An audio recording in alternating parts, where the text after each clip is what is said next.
আসসালামু আলাইকুম প্রিয় শিক্ষার্থীবৃন্দ।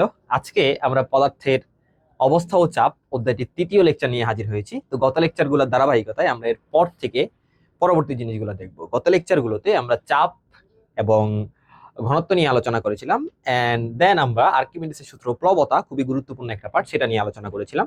আজকে আমরা পরবর্তী টপিকগুলো দেখব। তো সেই টপিকগুলোতে যাওয়ার আগে গত লেকচার রিলেটেড একটা চমৎকার ম্যাথ যেটা নিয়ে একটু আলোচনা করতে চাই। ওকে, এই প্রশ্নটা একটু দেখার চেষ্টা করি। দেখো, প্রশ্নটা যদি ভালো করে পড়ি, প্রশ্নটাতে কি বলা হয়েছে আমি যদি একটু খেয়াল করি। 4 মিটার, 3 মিটার এবং 2 মিটার আকারের, 4 মিটার, 3 মিটার এবং 2 মিটার আকারের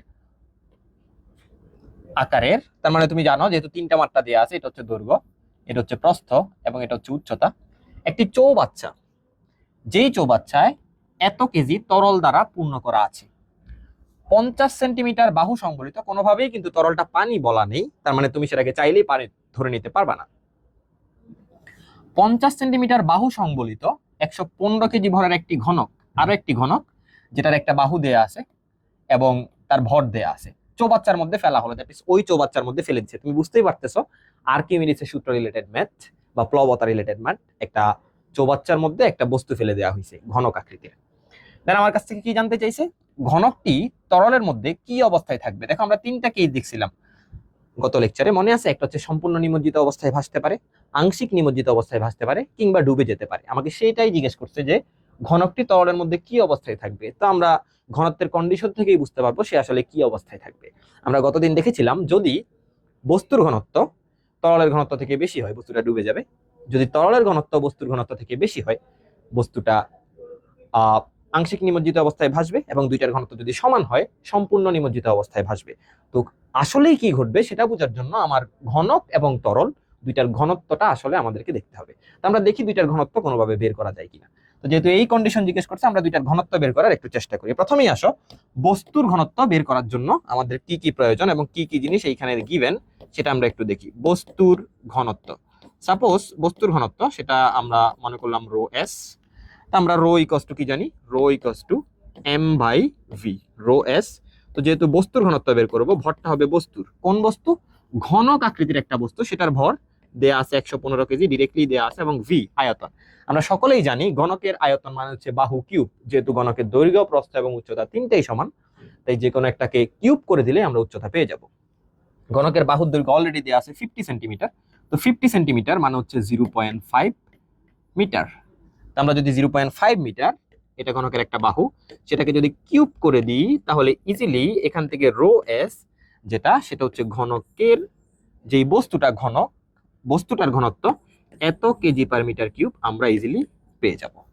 যখনই বস্তুর ঘনত্ব বের করা হয়ে গেছে, এইবার আমরা দেখি কোনোভাবে যেই তরলে তাকে নিমজ্জিত করা হলো তরলের ঘনত্বটা বের করা যায় কিনা। দেখো, তরলের ঘনত্ব যদি বের করতে যাই, তরলের ঘনত্ব রো এল মানে লিকুইড, তরলের ঘনত্ব যদি বের করতে পারি তাহলেই আমাদের কাজটা হয়ে যাবে এম বাই ভি। এম যেহেতু তরল, তরলের ভর স্পষ্টতই দেওয়া আছে, তরলের ভর 30,240 কেজি, তাহলে 30,240 কেজি। এবং আমার এখানে ঘনকের, দেখো ঘনকের দৈর্ঘ্য প্রস্থ ঘনক না, যেই চৌবাচ্চাটা রাখা আছে আমরা তো জানি যেহেতু তরল, যেই চৌবাচ্চায় রাখা হবে সেই চৌবাচ্চারই আকার ধারণ করবে। চৌবাচ্চাটির দৈর্ঘ্য, প্রস্থ এবং উচ্চতা দেওয়া আছে, তাই ইজিলি এটার আয়তন পেয়ে যাব দৈর্ঘ্য ইন্টু প্রস্থ ইন্টু উচ্চতা। তাহলে এখান থেকে আমরা চাইলেই আমরা রো এল সেটা ক্যালকুলেট করতে পারবো। তো দেখো, আমরা যদি ক্যালকুলেশনটা একটু করে ফেলি, ক্যালকুলেশনটা করে ফেললে আমাদের জন্য হয়তো একটু বেটার হবে। তাহলে আমি যদি এখান থেকে 30,240 তাকে ডিভাইড করি 4 × 3 × 2, তার মানে 3 × 4 = 12, 12 × 2 = 24, 24 দিয়ে যদি তাকে ডিভাইড করে দিই 1260 কেজি পার মিটার কিউব, এটা হচ্ছে আমার তরলের ঘনত্ব। একইভাবে আমরা এখান থেকে বস্তুর ঘনত্বটা একটু বের করে ফেলি, তাহলে আমাদের জন্য আনসারটা ইজিলি আমরা পেয়ে যাব। তাহলে এখানে হবে 115 ডিভাইডেড বাই 0.5 কিউব। ওকে, তাহলে এখান থেকে আসতেছে 920 কেজি পার মিটার কিউব। দেখো, দুইটার ঘনত্ব আমরা পেয়ে গেলাম। যখনই আমরা দুইটার ঘনত্ব পেয়ে গেলাম, তাহলে সেখান থেকে আমরা স্পষ্টতই দেখতে পাচ্ছি রো এলটা রো এস থেকে বড়। তাহলে এখান থেকে আমরা বলতে পারি rho L is greater than rho S. যেহেতু তরলের ঘনত্ব বস্তুর ঘনত্ব থেকে বেশি, এই কেসে আমরা কি জানি, বস্তুটা আংশিক নিমজ্জিত অবস্থায় ভাসবে। সুতরাং আংশিক নিমজ্জিত অবস্থায় ভাসবে, কি রূপে থাকবে সেটাই জিজ্ঞেস করছিল আমাদেরকে, কি অবস্থায় থাকবে? আংশিক নিমজ্জিত অবস্থায় ভাসবে, নিমজ্জিত অবস্থায় ভাসবে। ওকে, এই কোশ্চেনটা থেকে কখনো কখনো আমাদেরকে এটাও জিজ্ঞেস করতে পারে যে বস্তুটা কতটুকু নিমজ্জিত থাকবে। তা আমরা গতদিন বা গত লেকচারে দেখেছিলাম বস্তুটা যতটুকু নিমজ্জিত থাকবে সেটাকে আমরা এইচ প্রাইম হিসেবে দেখেছিলাম। মনে আছে আমাদের এই ফর্মুলাটা গত লেকচার থেকেই? এইচ প্রাইম মানে যতটুকু ডুবে থাকবে সেটা ছিল কি, rho S divided by rho L into H total.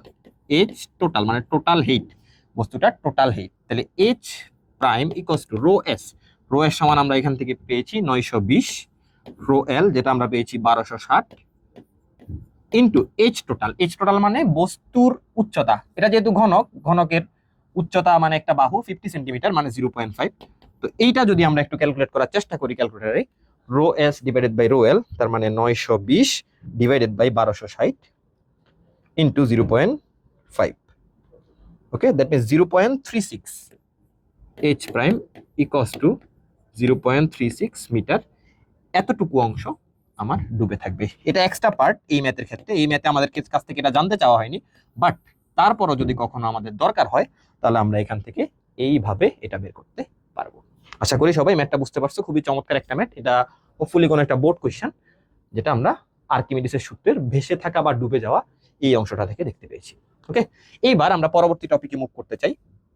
এই টপিকের আমরা পরবর্তীতে যে জিনিসটা দেখব সেটা হচ্ছে টরিসেলির পরীক্ষা। দেখো টরিসেলির পরীক্ষা ছোট্ট একটা পরীক্ষা, এই পরীক্ষাটা নিয়ে একটু আলোচনা করি। পরীক্ষাটা আসলে বেসিক্যালি কি কাজে আমাদের লাগে সেটা নিয়ে একটু কথা বলবো। তো টরিসেলির পরীক্ষা, প্রত্যেকটা পরীক্ষা করার জন্য কিছু উপকরণ দরকার হয় বা আমরা কিভাবে পরীক্ষাটা সম্পূর্ণ করব সেটা একটু দেখতে চাই। দেখো টরিসেলির পরীক্ষা করতে হলে তোমাকে কয়েকটা বিষয়ে খেয়াল রাখতে হবে।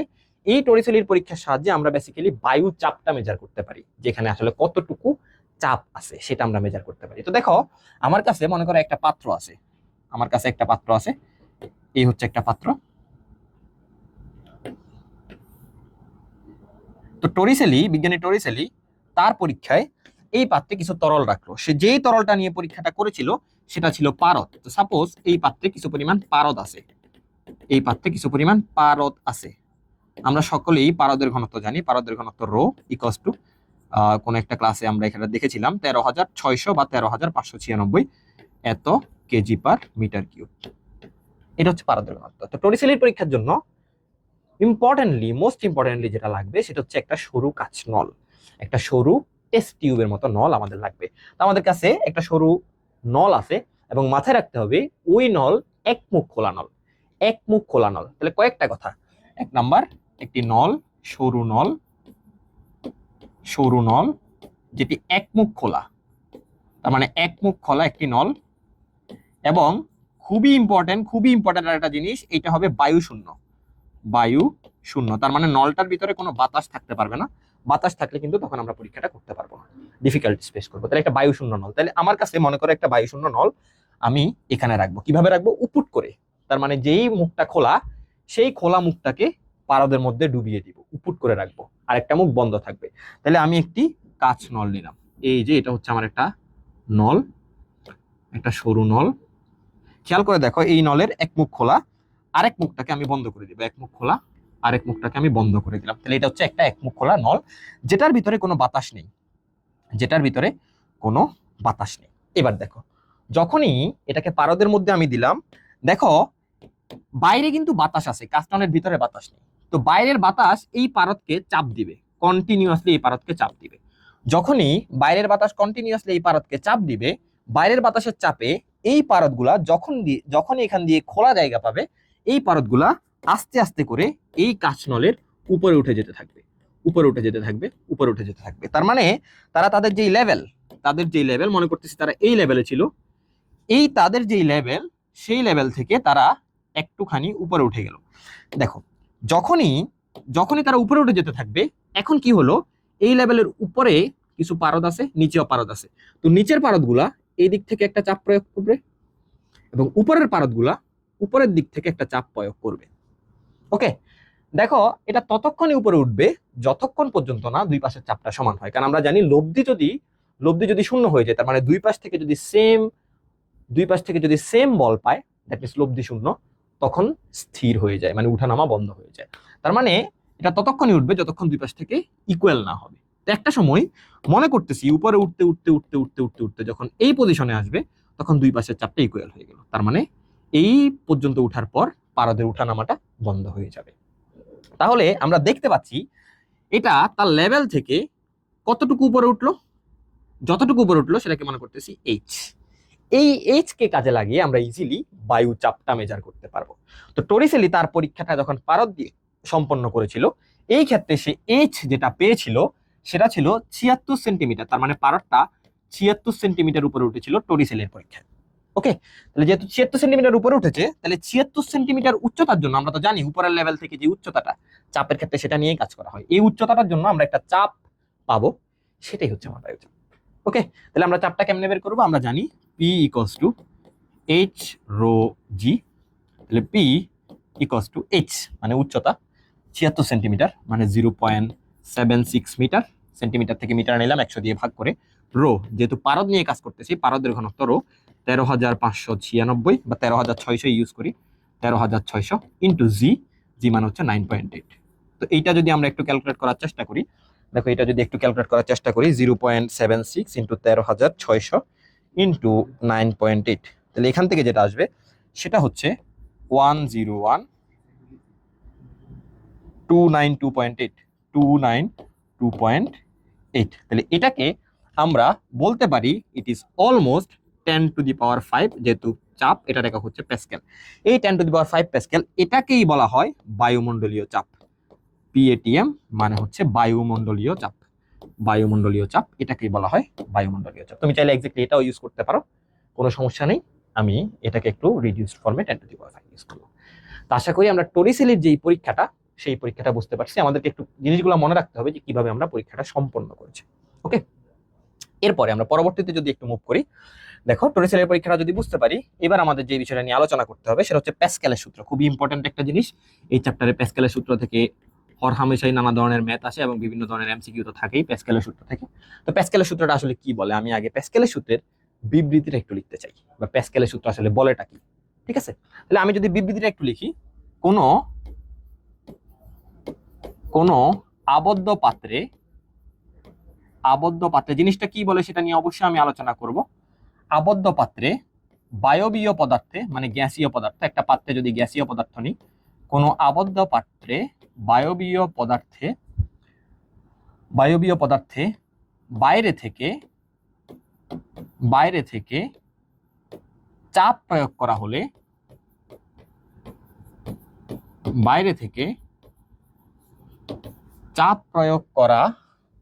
হলে, সেই চাপ সমানভাবে সঞ্চালিত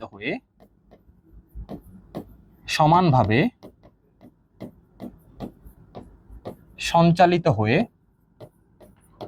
পাত্রের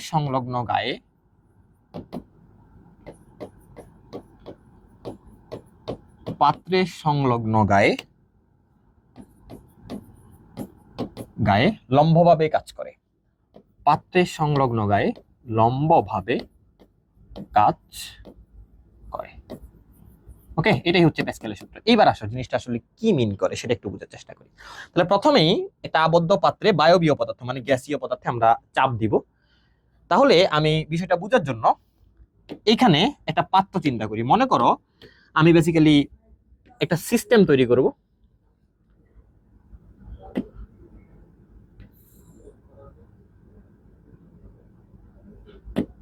ওকে, এইটা হচ্ছে আমার পাত্র, এবং এমন একটা পাত্র যেই পাত্রের দুইটা মুখ। ওকে, এটা একটা পাত্র। এবার আমি কি করলাম, এই পাশে একটা পিস্টন রাখলাম। এই যে এটা হচ্ছে একটা পিস্টন। পিস্টন মানে কি, যেটা মুভ করতে পারে, তার মানে এটা মুভেবল, এটা চাইলে উপরে উঠতে পারে, চাইলে নিচে নামতে পারে, এটাকে একটা পিস্টন বলতেছি। একইভাবে এই মুখের যে ঢাকনাটা সেটাও একটা পিস্টনের মতো, এই যে। ওকে, খেয়াল করে দেখো, এক মুখটা একটু চিকন মানে ছোট, আর একটু বড়। তো দেখো এই পিস্টনটাও কিন্তু মুভ করতে পারে। এবার দেখো এখানে ভিতরে কিছু গ্যাস আমি দিয়ে দিলাম, বায়বীয় পদার্থ, যে কোনো কিছুই হতে পারে। সাপোজ এতটুকু পর্যন্ত আমার বায়বীয় পদার্থ আছে। যেহেতু বায়বীয় পদার্থ এতটুকু আছে, তার মানে পিস্টনটা এতটুকু পর্যন্ত আছে। ওকে, এবার দেখো তাহলে আমি কি করলাম, একটা আবদ্ধ পাত্র নিলাম, বায়বীয় পদার্থ, বাইরে থেকে চাপ প্রয়োগ, বাইরে থেকে চাপ প্রয়োগ। এবার আমি বাইরে থেকে একটা চাপ প্রয়োগ করব। তাহলে চাপ মানে কি, একক ক্ষেত্রফলে প্রযুক্ত বল। তার মানে আমি যদি এই পিস্টন কিংবা এই পিস্টনে যদি একটা উপর থেকে বল প্রয়োগ করি, তাহলেই একক ক্ষেত্রফলে চাপটা আসবে, মানে বলের প্রভাবটা আসবে। তাহলে আমি কি করলাম, এই যে পিস্টনটা, এই পিস্টনটাকে উপরের দিক থেকে একটা বল প্রয়োগ করা শুরু করলাম। আমি মনে করতেছি এটা আমার প্রথম পিস্টন, পিস্টন নাম্বার 1, এটা আমার দ্বিতীয় পিস্টন মানে 2 নাম্বার পিস্টন। তাহলে আমি 1 নাম্বার পিস্টনে একটা বল প্রয়োগ করলাম, সেই বলটাকে আমি বলতেছি F1। আমাদের যে 1 নাম্বার পিস্টনটা, এই 1 নাম্বার পিস্টনের প্রস্থচ্ছেদের ক্ষেত্রফল আমি মনে করতেছি A1, এই জায়গাটার প্রস্থচ্ছেদের ক্ষেত্রফল A1। দেখো আমি একটা চাপ প্রয়োগ করলাম, যখনই চাপ প্রয়োগ করব, যখন একটা বল প্রয়োগ করব এবং সেই বল একটা যেহেতু ক্ষেত্রফল আছে, তাহলে একটা চাপ সৃষ্টি হবে একক ক্ষেত্রফলে বল। তাহলে এই জায়গাটায় যে চাপটা সৃষ্টি হইলো প্রথম পিস্টনে, যেহেতু বল এবং ক্ষেত্রফল দুইটাই আছে, ডেফিনেটলি একটা চাপ অবশ্যই সৃষ্টি হবে। যেই চাপটা সৃষ্টি হইলো সেই চাপটাকে আমি মনে করতেছি P1।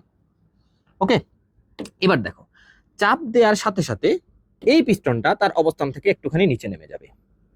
ওকে, প্যাসকেলের সূত্রে বলা আছে যেই চাপটা এখানে সৃষ্টি হয়েছে, সেই চাপটা এই যে পাত্র, এই পাত্রের গায়ে লম্বভাবে কাজ করবে এবং সঞ্চালিত হবে। তার মানে এইখানে যে চাপটা সৃষ্টি হইলো, সেই চাপটা পাত্রের গায়ে লম্বভাবে প্রত্যেকটা পয়েন্টে লম্বভাবে পাত্রের গায়ে প্রযুক্ত হবে এবং সঞ্চালিত হবে। সঞ্চালিত হবে মানে কি, দেখো চাপটা আস্তে আস্তে এই দিকে সঞ্চালিত হচ্ছে, এই চাপটাই। তার মানে এই চাপটা পাত্রের সংলগ্ন গায়ে লম্বভাবে সঞ্চালিত হবে এবং সমানভাবে সঞ্চালিত হবে, সঞ্চালিত হয়ে পাত্রের সংলগ্ন গায়ে লম্বভাবে কাজ করবে এবং একটা সময় এই চাপটা আস্তে এই পিস্টনে চলে আসবে, সেম চাপটাই। তো এটা যেহেতু দ্বিতীয় পিস্টন, এইখানকার চাপটাকে আমি মনে করতেছি P2। যেহেতু এই পিস্টনটার একটা ক্ষেত্রফল আছে, এই পিস্টনটার ক্ষেত্রফল যেটা, আমি এটাকে A1 চিন্তা করলে এই পিস্টনটার ক্ষেত্রফলকে মনে করলাম A2। এবার খেয়াল করো, যখনই এই P1 চাপটা লম্বভাবে সঞ্চালিত হয়ে এই পাশে আসলো, এই পাশের চাপটা এই পিস্টনকে উপরের দিকে একটা ধাক্কা দিবে। তার মানে এই বলের কারণে এই পিস্টনটা উপরের দিকে একটা বল অনুভব করবে, দ্বিতীয় পিস্টন, সেটাকে বলতেছি F2। কেন সৃষ্টি হয়েছে, এই P2 চাপের কারণে। প্যাসকেলের সূত্র এটাই বলতেছে, যেই চাপটা তুমি দিয়েছিলে সেই সেম চাপটাই সঞ্চালিত হয়ে এখানে আসবে, চাপের কোনো পরিবর্তন হবে না। That means P1 চাপটাই basically P2 চাপ। এটাই হচ্ছে প্যাসকেলের সূত্র। তার মানে আমি প্যাসকেলের সূত্র থেকে স্পষ্টতই লিখতে পারি, চাপ P1 যেটা দিলাম সেটাই সঞ্চালিত হইলো লম্বভাবে এবং এই পিস্টনে আসলো P1 = P2। আচ্ছা, কথা হচ্ছে এই জিনিসটা করে আমাদের লাভটা কি হলো প্যাসকেলের সূত্রে, সেটাই আমরা একটু পরে দেখবো যে এখানে আমাদের সুবিধাটা কি বা আমরা কি পাচ্ছি, আউটপুট হিসেবে আমরা এখানে কি পাচ্ছি। ইনপুটে আমরা P1 দিয়েছিলাম, আউটপুটেও যদি সেম চাপটাই পাই, আমাদের লাভটা আসলে কি। এবার দেখো খেয়াল করো, P সমান আমরা কি জানি, F/A। তাহলে আমরা এখান থেকে লিখতে পারি P1 সমান F1/A1 এবং P2 সমান F2/A2। এখান থেকে যদি আমি F2 বের করতে চাই, এখান থেকে আমি F2 = লিখতে পারি F1/A1 ইন্টু A2। খেয়াল করে দেখো আমার A1 হচ্ছে প্রথম পিস্টনের এই জায়গাটার ক্ষেত্রফল ছোট, বাট A2 এখানকার ক্ষেত্রফল বড়। আমি এই জায়গায় যেই বলটা দিলাম F1 এবং আমি দেখতে পাচ্ছি F2 আর A2 পরস্পরের সমানুপাতিক। তার মানে ক্ষেত্রফলটা বড় হওয়ার কারণে, এটা যেহেতু বড়, ডেফিনেটলি F2 ও বড়, যেহেতু সমানুপাতিক সম্পর্ক। তার মানে আমি এখানে F1 ছোট্ট একটা বল দিলাম, ক্ষেত্রফলটা বড় হওয়ার কারণে F2 তে আমি বিশাল একটা বল পেয়ে যাব। দ্যাট মিন্স আমি যদি এখানে 1 নিউটন বল দিই, হয়তোবা আমি এখানে 10 লাখ নিউটন বলও পেতে পারি, ডিপেন্ডস অন এই এরিয়াটার উপর। তার মানে এই প্যাসকেলের সূত্রকে কাজে লাগিয়ে আমরা একটা ছোট্ট বল দিয়ে ছোট পিস্টনে, বড় পিস্টনে একটা বড় বল বের করে আনতে পারতেছি। এই সূত্র দিয়ে আমরা চাইলে সেই F2 বলটা বের করতে পারবো। F2 বলটা ডেফিনেটলি F1 থেকে অনেক গুণ বড় হবে, কারণ A2 A1 থেকে বড়। A2 যেহেতু A1 থেকে বড়, ক্ষেত্রফল বড় এবং পরস্পর সমানুপাতিক, বলটা ডেফিনেটলি বড় হবে। আশা করি প্যাসকেলের সূত্রের সুবিধাটা আমরা ধরতে পারছি। তো এই যে ফর্মুলাটা F2 = F1/A1 × A2, এটা আমাদের কাজে লাগবে। এটা কোত্থেকে আসছে, বেসিক্যালি চাপ দুইটা সমান হিসাবে চিন্তা করলে আমরা এই ফর্মুলাটা নিয়ে আসতে পারবো। ওকে, এবার আসো এই জায়গাটাতে তুমি খেয়াল করে দেখো, যখনই আমরা যখনই আমরা এই দিক দিয়ে চাপ দিব, এই পিস্টনটা কিন্তু তার অবস্থান থেকে একটুখানি নিচে নামে গেল। পিস্টনটা আগে এই জায়গাতে ছিল, দেখো পিস্টনটা আগে এই জায়গাতে ছিল, তো পিস্টনটা যখন তার অবস্থান থেকে নিচে নেমে এই জায়গাতে চলে আসলো চাপ দেওয়ার কারণে, তাহলে পিস্টনটা এই জায়গাতে যখন আসলো, পিস্টনটার একটু কিন্তু সরণ হয়ে গেছে, খেয়াল করে দেখো নিচের দিকে একটুখানি নেমে গেছে। তাহলে প্রথম পিস্টনটার যতটুকু সরণ হলো, এই সরণটাকে আমি মনে করতেছি L1। তাহলে খেয়াল করে দেখো, সরণ হওয়ার কারণে পিস্টনটা আগে এই জায়গায় ছিল, এখন যখন এই জায়গায় আসছে, মাঝখানে এই আয়তনটুকু নিচে নেমে গেছে। একইভাবে এই পিস্টনটা যদি নিচে নেমে যায়, যেহেতু গ্যাসের পরিমাণটা সেম, এই পিস্টনটা নিচে নামার সাথে সাথে এই চাপের কারণে এই পিস্টনটা কিন্তু তার অবস্থান থেকে উপরে উঠে যাবে। এই পিস্টনটা আগে এই জায়গায় ছিল, তার মানে এই পিস্টনটা আগে এই জায়গায় ছিল, এবং একটা সময় চাপের কারণে এই পিস্টনটা তার জায়গা থেকে সে এই জায়গায় চলে আসলো, তার মানে সেই জায়গায় চলে আসলো, সেও এতটুকু আয়তন কভার করলো। তাহলে সে যতটুকু উপরে উঠলো, তার মানে তারও একটা সরণ হলো এই পিস্টনের সরণটাকে আমরা বললাম L2। তাহলে খেয়াল করে দেখো তো, এইখানে যতটুকু আয়তন কমেছে গ্যাসের, এইখানে ঠিক ততটুকু আয়তনই বাড়া উচিত, কারণ গ্যাস তো আমি এক্সট্রা দিই নাই, জাস্ট এই দিকে একটা বল প্রয়োগ করছি, সেই বলের কারণে এই পিস্টনটা নামছে এবং এই পিস্টনটা উঠছে। দ্যাট মিন্স যেই পরিমাণ গ্যাস এখান থেকে নিচে নেমে গেছে, ঠিক সেই পরিমাণ গ্যাসই এইদিকে উপরে উঠে গেছে। তাহলে আমি ডেফিনেটলি বলতে পারি দুইটা ক্ষেত্রে আয়তন সেম, মানে এই ক্ষেত্রে আয়তন মানে V1 ইকুয়ালস টু এই ক্ষেত্রে আয়তন V2, দুইটা সেম। তাহলে V1 সমান কি লিখতে পারি, A1 L1, আয়তন মানে কি AL, এবং V2 সমান লিখতে পারি A2 ইন্টু L2। এইটাও আমাদের মাঝে মাঝে কাজে লাগবে যে দুইটা পিস্টনের আয়তনটা সমান।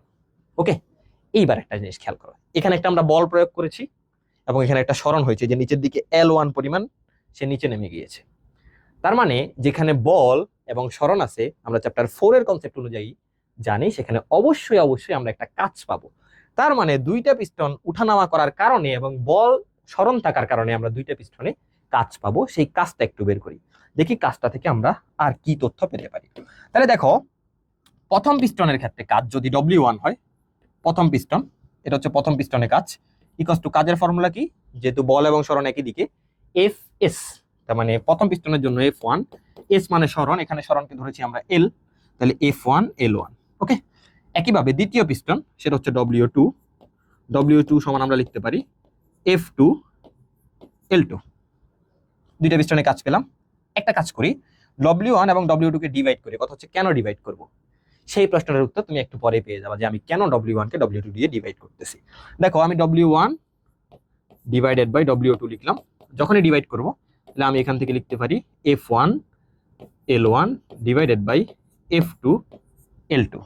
এইবার একটা জিনিস খেয়াল করো, এই যে ফর্মুলাটা আমরা এখান থেকে পেয়েছিলাম, দুইটার ক্ষেত্রে আয়তন সমান A1 L1 সমান A2 L2, আমি এখান থেকে কি লিখতে পারি, L1 L2 টাকে যদি L1 এর নিচে নিয়ে আসি, L1 by L2 equals to, এবং A2 এর নিচে যদি আমি A1 টাকে নিয়ে আসি, A2 বাই 1, এটা কিন্তু আমরা এখান থেকে লিখতে পারি L1 বাই L2 সমান A2 বাই 1। তাহলে এই জিনিসটাই আমরা এখানে একটু রিপ্লেস করে দিতে চাই। দেখো, এইখানে আমরা এই জিনিসটা একটু রিপ্লেস করে দিতে চাই। এরপর থেকে যদি আমি লিখি W1 divided by W2 equals two F1 F2 থাকলো, L1 বাই L2, এটার পরিবর্তে আমরা লিখতে পারি এখান থেকে A2 বাই A1।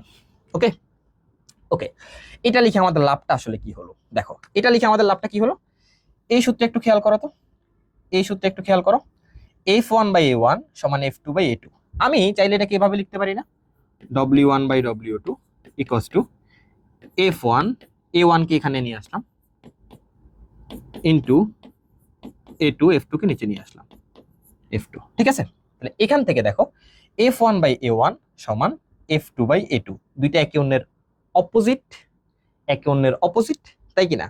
এবং তুমি যদি এইটা খেয়াল করো, এইটা আর এইটা ইকুয়াল, তার মানে এইটার পরিবর্তে আমি লিখতে পারবো এটা F1 বাই A1 এর পরিবর্তে লিখতে পারবো F2 বাই A2। তাইলে আমি F1 বাই A1 এর পরিবর্তে লিখে দিলাম F2 বাই A2, তাহলে A2 কাটা, F2 কাটা, তাহলে W1 divided by W2 equals to 1, cross গুণন করে দিলে হবে W1 equals to W2। That means আমরা এত কিছু করার উদ্দেশ্য হচ্ছে আমরা এটাই দেখতে পেলাম যে উভয় পিস্টনে কৃত কাজ সেম।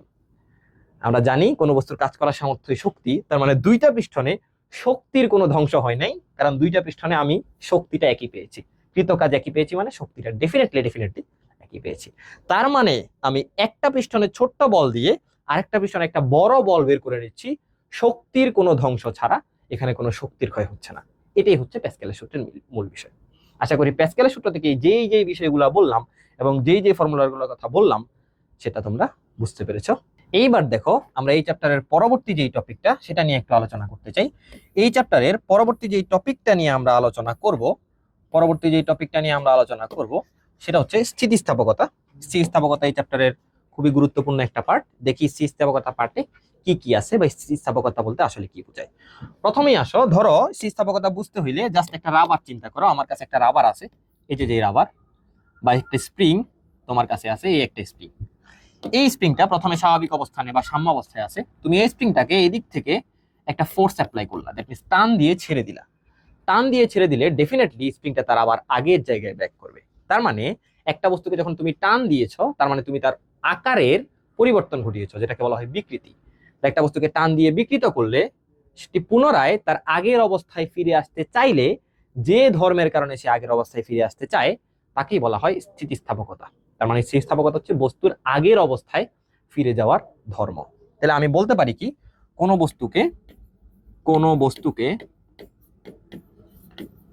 বস্তুকে বল প্রয়োগে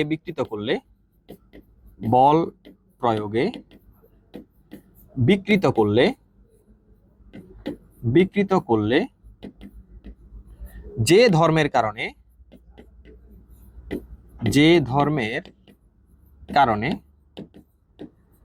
এটি পূর্বাবস্থায় ফিরে আসতে চায়, তাকে স্থিতিস্থাপকতা বলে। তাহলে স্থিতিস্থাপকতা হচ্ছে বস্তুর একটা ধর্ম, পূর্বাবস্থায় ফিরে আসার ধর্ম, তাকে স্থিতিস্থাপকতা বলে। আশা করি স্থিতিস্থাপকতা বিষয়টা বুঝতে পারছো। এবার আসো আমি আরেকটা উদাহরণ দিয়ে বোঝার চেষ্টা করি। সাপোজ তোমার কাছে এই জায়গায় একটা অবলম্বন আছে এবং এই অবলম্বনে একটা তার ঝুলানো আছে। এই অবলম্বনে একটা তার ঝুলানো আছে। সাপোজ এইটা একটা তার তোমার কাছে ঝুলানো আছে। যেই তারটা ঝুলানো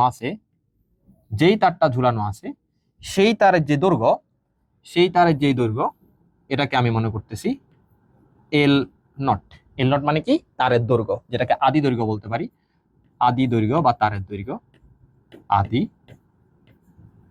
দৈর্ঘ্য। ওকে, এবার দেখো এই যে তারটা, তুমি তারটাকে এদিক দিয়ে ধরে টান দিলা। আমি আগেই বলিনি এই তারটা হচ্ছে স্থিতিস্থাপক। তার মানে তুমি তাকে টান দিলে সে আগের অবস্থায় ফিরে আসতে চায় বা একটা প্রবণতা দেখায়। এই তারটাকে তুমি এদিক থেকে ধরে একটা টান দিলা, মানে একটা বল অ্যাপ্লাই করলা। এই তারের যে প্রস্থচ্ছেদের ক্ষেত্রফল সেটা এ হচ্ছে এই তারের প্রস্থচ্ছেদের ক্ষেত্রফল এবং এল নট হচ্ছে আদি দৈর্ঘ্য। যখন একটা ফোর্স ক্রিয়েট করলা তারটা কিন্তু একটুখানি লম্বা হয়ে যাবে। তাহলে তারটা মনে করতেছি একটুখানি লম্বা হয়ে গেল, এই যে এতটুকু লম্বা হয়ে গেল। তাহলে তারটা কতটুকু লম্বা হলো? এই যে এতটুকু লম্বা হওয়ার পর দ্যাট মিন্স ডেফিনেটলি তারের দৈর্ঘ্য আর আগের মতো এল নট থাকবে না, যেহেতু তারের দৈর্ঘ্য বেড়ে গেছে। এইবার তারের যে টোটাল দৈর্ঘ্যটা সেটাকে আমি ধরে নিচ্ছি এল, মানে চূড়ান্ত দৈর্ঘ্য, লম্বা হওয়ার পরের দৈর্ঘ্য। Definitely L is greater then L not. কতটুকু বেড়েছে? এই যে এতটুকু। তাহলে কতটুকু বৃদ্ধি পেয়েছে বা পরিবর্তন, এটা হচ্ছে বেড়েছে।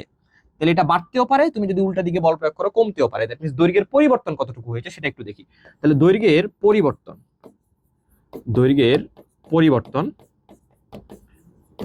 যেটা, সেটা হচ্ছে পরের দৈর্ঘ্য মানে এল মাইনাস আদি দৈর্ঘ্য divided by L naught minus L not.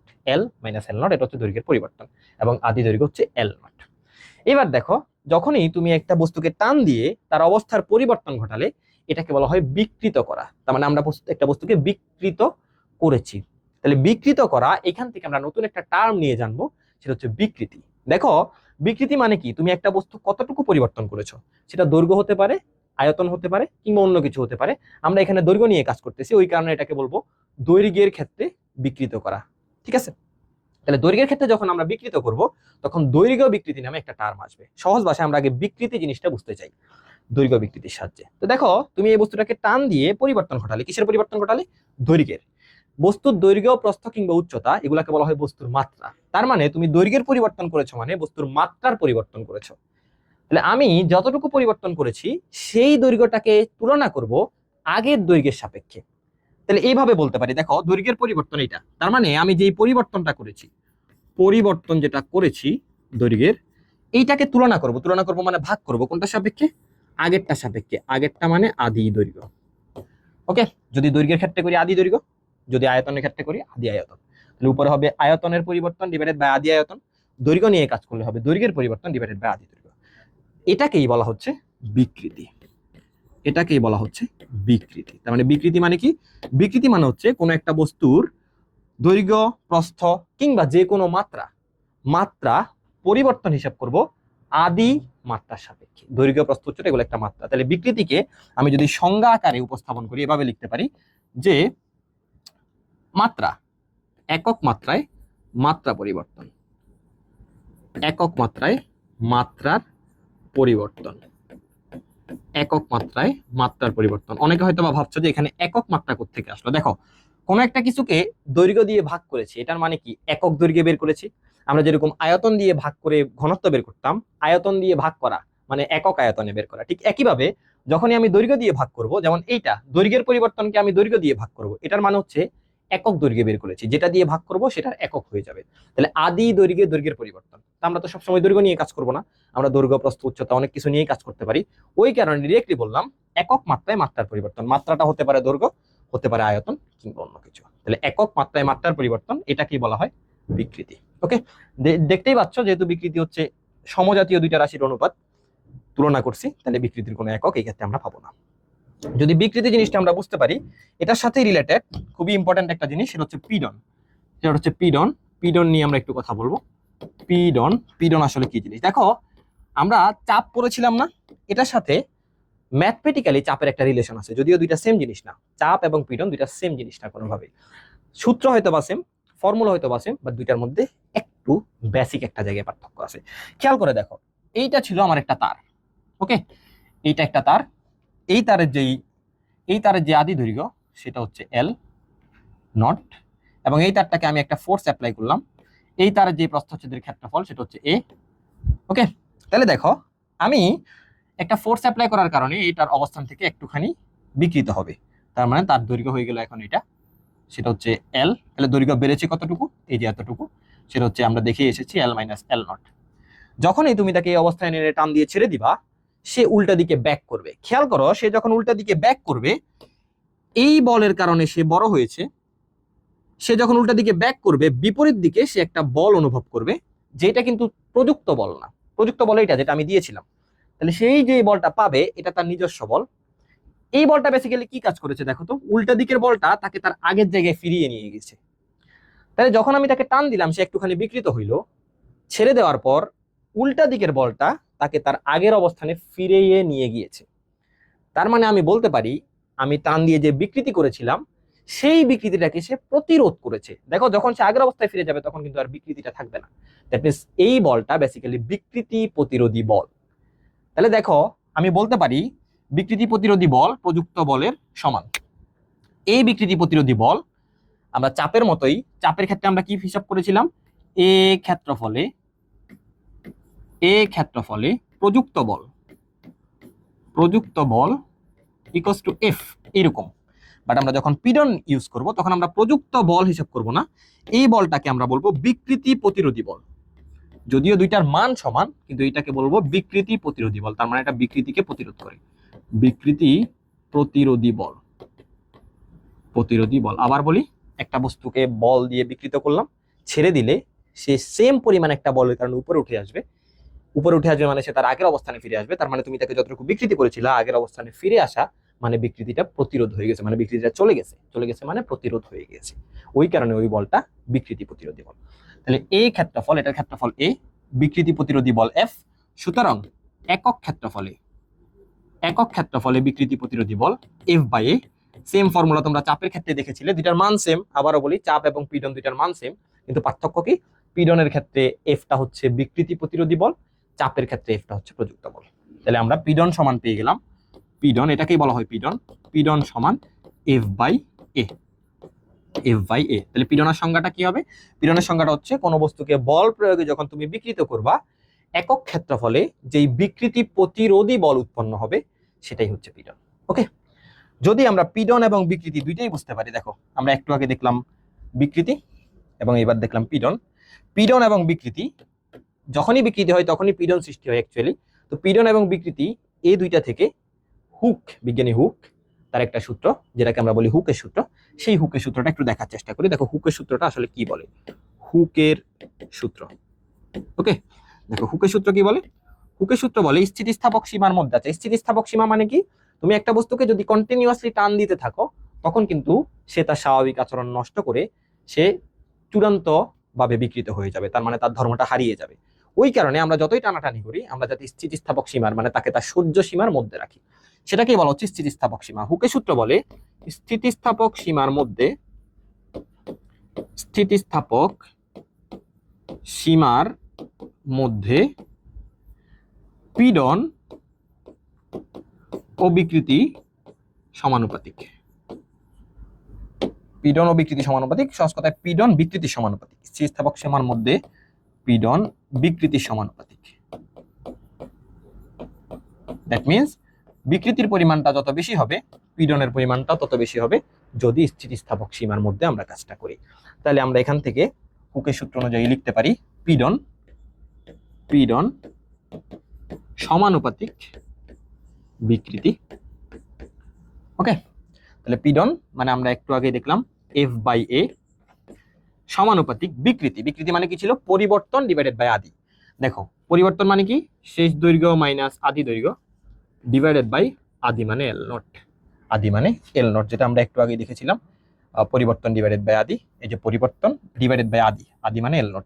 তাহলে আমরা এখান থেকে এইটা পেয়ে গেলাম হুকের সূত্র। এবার দেখো এই সূত্রটাকে যদি আমরা আরেকটু ফার্দার, এই সূত্রটা নিয়ে আমরা যদি আরেকটু কাজ করি তাহলে আমরা এখান থেকে যেটা পেলাম সেটা হচ্ছে F/A সমানুপাতিক L মাইনাস L0/L0। সমানুপাতিক চিহ্নটা যদি তুলি তখন আমাদের এখানে একটা ধ্রুবক আসবে, ধ্রুবক ইন্টু L মাইনাস L0/L0। দেখো আমরা L মানে দৈর্ঘ্য নিয়ে কাজ করতেছি, তো দৈর্ঘ্যের ক্ষেত্রে যেই ধ্রুবকটা, সেই ধ্রুবকটা একটা নির্দিষ্ট নাম আছে। এই ধ্রুবকটাকে শুধুমাত্র দৈর্ঘ্যের ক্ষেত্রে এই ধ্রুবকটাকে বলা হয় ইয়ংস মডুলাস।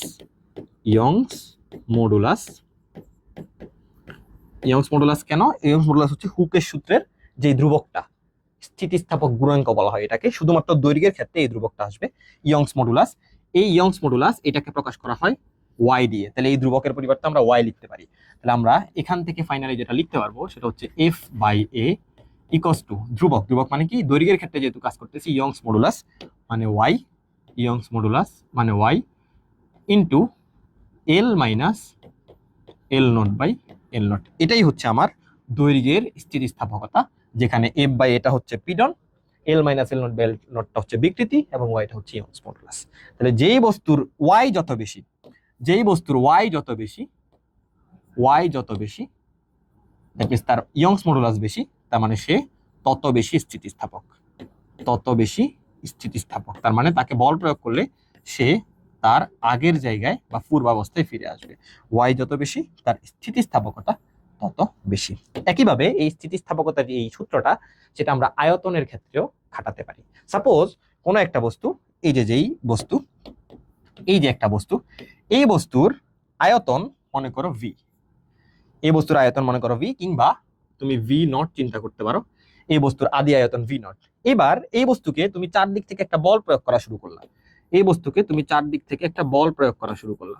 যখনই চারদিক থেকে বল প্রয়োগ করা শুরু করবা তখন বস্তুটা একটুখানি ছোট হয়ে যাবে। সাপোজ আমি মনে করতেছি বস্তুটা তার আকার পরিবর্তন করে এইরকম হয়ে গেল, তার মানে তার আয়তন এতটুকু কিন্তু কমে গিয়েছে। এখন বস্তুটা এই অবস্থায় আছে। আদি অবস্থা তার আয়তন ছিল V0, এখন তার আয়তন মনে করতেছি V। তাহলে আয়তনের পরিবর্তন কতটুকু? V0 থেকে যতটুকু কমে গিয়েছে, তুমি যদি V0 থেকে V বাদ দিয়ে দাও তাহলেই পেয়ে যাবে আয়তনের পরিবর্তন। তাহলে এই বস্তুটার ক্ষেত্রে আয়তনের